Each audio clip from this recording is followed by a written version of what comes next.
பொறுமைன்னா என்ன?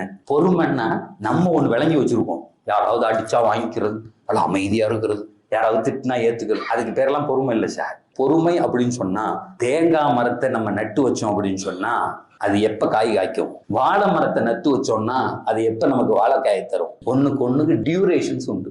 ஒரு பெண்ணு குழந்தை உண்டாயிருக்கா 10 மாசம். சரி, நமக்கு எதெல்லாம் தெரிகிறதோ, புல்ல 10 மாசம் கழிச்சு வரும், தென்னை மரம் 5 வருஷம் கழிச்சு தேங்காய் காய்க்கும், மாமரம் 5 வருஷம் கழிச்சு காய்க்கும், இதெல்லாம் தெரிஞ்சு வச்சிருக்கோம், பொறுத்துக்கிட்டு இருக்கோம். அப்படித்தானே? பெருமானார் சொன்னாங்க, சபுர்னா என்ன தெரியுமா? நீ தெரியாத விஷயத்தில் பொறுப்பதுன்னாங்க.